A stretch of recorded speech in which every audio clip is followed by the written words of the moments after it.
hallmark of any good game is going to be that it has rules. The rules give the objective of what's going on, the contents that should be within the game, how to set the game up, how to play the game, and then sort of how to win the game. Sometimes they also have just sort of tips and tricks about how to go about the game. You can see here Pandemic, because it's a much more complicated game, has a lot more contents.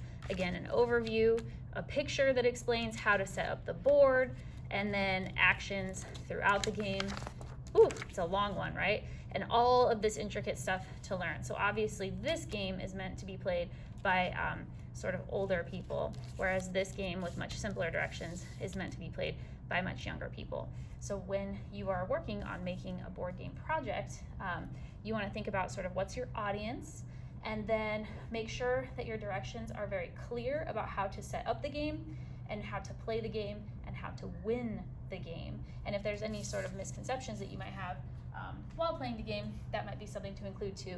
You also want to make sure before you turn your project in that you actually play your game so that you know that it's going to make sense to everybody.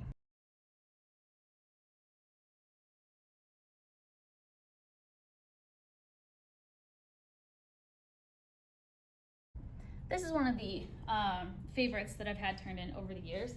Here the students actually took an old game. You can go to like Goodwill, secondhand store. A lot of times they'll have games that people will take there that don't even have all the pieces anymore. So you can get a game board in a box.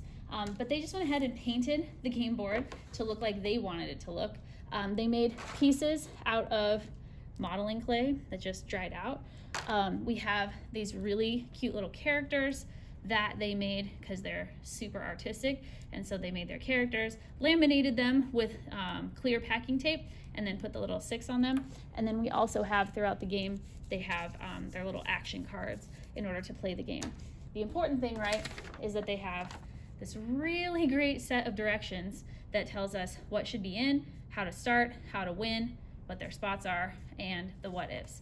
So this is a really fabulous project that I've had turned in that kind of shows how to review science in a super fun way.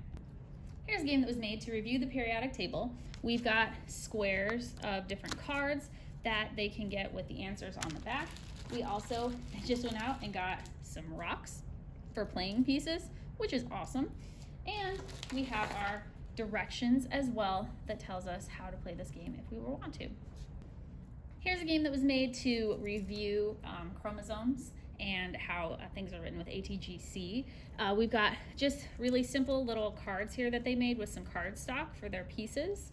They've got a dice, and that's how we move through the game. And then we've also got cards that they talk about each of these things being a cell that helps you to move through the game a little bit faster. So this game is a very trouble-like game. I really like this because they use super simple, just a box that you pack presents in. They taped the instructions to the back so that we don't lose them, which is quite clever. Then we also have a nice fun foam dice that somebody had at their house. We have cards that tell people how to move throughout the game. And then the people are solid, liquid, and gas and get melted and frozen throughout the game, which is a pretty fun way to play as well.